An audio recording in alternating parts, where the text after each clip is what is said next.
Hello everybody and welcome to this week's Onboard Story.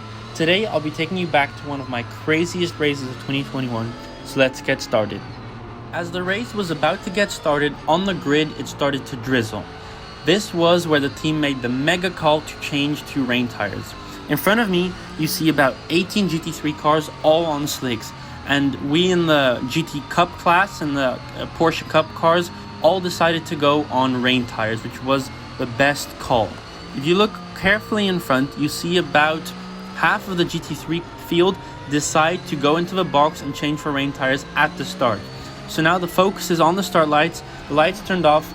I was held back by the Honda, which didn't know what it was going to do yet, but at this point it was just survival. Turn 1, no one had any reference point, no one had an idea how wet it was, how dry it was, and all cars in front were on slicks. I was the only one on rain tires, so I could push a bit more, but it was still very uncertain. You see one or two cars go off in front, sliding and going about. I go around the outside, I get tapped by the McLaren and go a bit sideways on the curb, but we managed to get away, get the start done, and moved up already many positions. Turn 3, mega fast, easy flat in the dry. Now in the wet, I think I lifted a tiny bit just to be safe, as I didn't know where the Mercedes was going, but another easy position.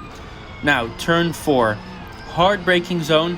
Tried to stay off the rubber as much as possible, avoiding the curbs to not destroy the tires, and hunt the GT3s in front.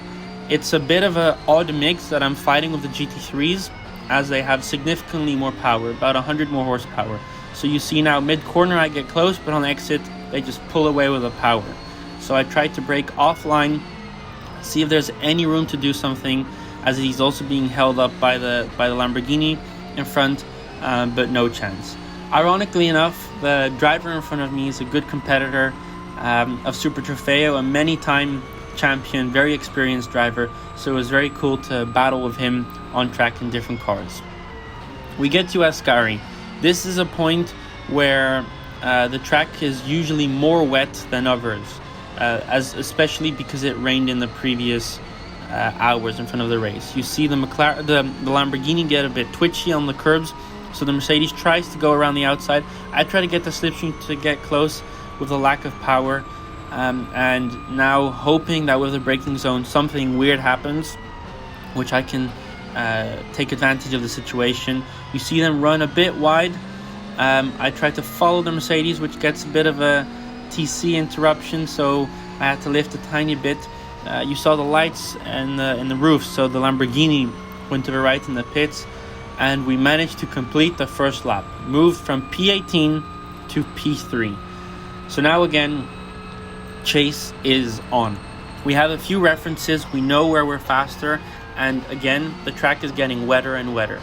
The asphalt itself was still reasonably dry, and my goal was to save the tires, as we had a 1-hour race in front of us, shared with my very good friend Tomek Magdziaz, so I had to keep the tires in good order so that he could finish the race, especially as it was going to rain more, so any tire damage at the start would be continued out as a challenge throughout the whole race.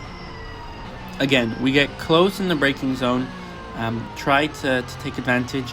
I already got some more pressure into the tires, so I use the curb on the left. He gets a bit of a wiggle on the curb, so I see what I can do, and we try to get close. Daan, obviously, he's put on the Michelin wets before the start of the race, surely, because he's now in position 2 outright. What a start from Daan. And he just passed down the inside of Lesmo on the Loris Spinelli Mercedes. That's a pretty brave move in a car that doesn't have that much power. I blocked the inside, knowing that he was going to get close. You see, if you look on the right, you see that the GT3 Mercedes actually passes me, but as he's on the dry braking line, he will have less grip and of course the slick tires. So I cut the curb hard, making sure to try to get the good clean run that he can't come back at me with the power. The McLaren in front, you see his indicators are onto the right, so that's a sign to me he is about to pit. So I just needed to make sure to stay on track, focus, save the tires. So at this point I wasn't pushing hard. I tried to find all the wet spots, trying to get the good exit here. You see him struggling in front. I get a small bit of oversteer, and as soon as you just touch the green AstroTurf, you just get sucked off. Either way, we were now leading the International GT Open field, so I will now skip forwards to some more action. Daan from the Netherlands in car 33 in position 1. After having proudly led the overall International GT Open field for 6 laps, at this point I got passed by the first GT3 on rain tires. A very cool moment as it looks from the outside here and also from the inside, which you'll see next, as it was my first time in the wet in GT racing, so a really cool experience to see the spray. Also very scary because you properly get blinded. At this point I still didn't use the wipers, but now you see they're turned on. We skip forwards here to me chasing another Cup car. This was a Cup car I was going to lap. You saw a bit of oversteer, so the track got significantly more wet. A bit of aquaplaning, but it wasn't bad at this point yet. I'm trying to be in the slipstream. I'm flashing him so that he knows I'm coming.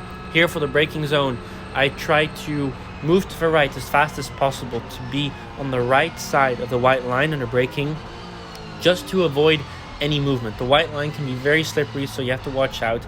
I hug the curbs on the inside to make sure to get the grip, and then full power to get that good exit and try to extend my lead. At this point, I think I had about a 10-second lead on P2, so it was just trying to move as efficiently as possible through traffic, not taking any big risks. Again, we had the most to lose and very little to win. We didn't have any safety car situations, but I was aware of that, so I was cautious. Avoiding the curbs, trying to save the car, save the tires, trying to brake offline. Offline, there's less rubber, so in theory, more traction in the wet. Here you will see a GT3 car on the inside, a Lambo. This is the championship winning car, which got a bit of a wobble on exit over the curve on TC, so we got really close to each other, but all went well. And if you look at the spray here, you see nothing. You are properly blinded, and this is how it looks in real life too. In the tunnel, you see the light fade a bit, but you are properly blinded, and especially in the braking zone like now, you come closer, it's very difficult to judge speed differences, so it's always scary. Here you see I do take the curbs, but GT3 doesn't. Why? It's a lot lower, it's a lot more downforce, and the suspension can't handle it. Why this more street-based Porsche Cup car can. So that's also a funny comparison.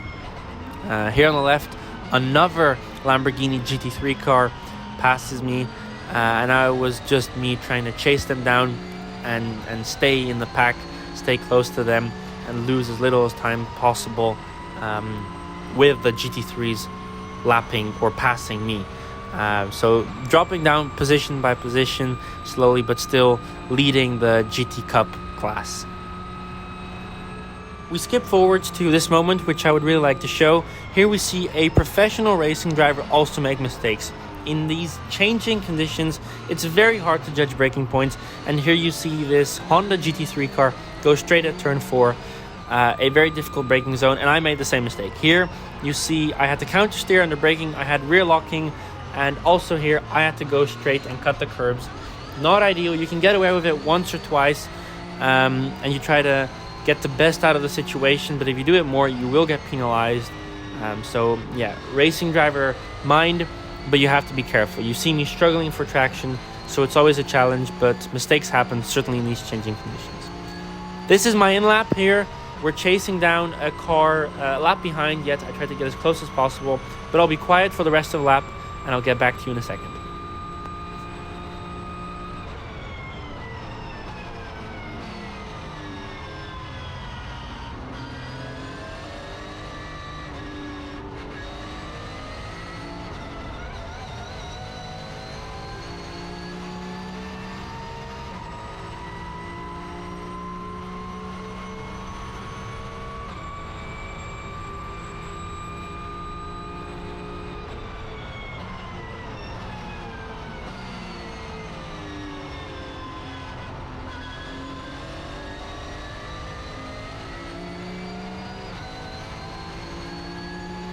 As we enter the pit lane, you see me slow down, and I do this relatively early. We have a speed limit of 60 kph, but given the unknown situations, given I have never braked here in a wet scenario, it's better to be too early. If you enter too fast, you can get a penalty, and maybe I lost a second, but I avoided a 20-second penalty or something worse.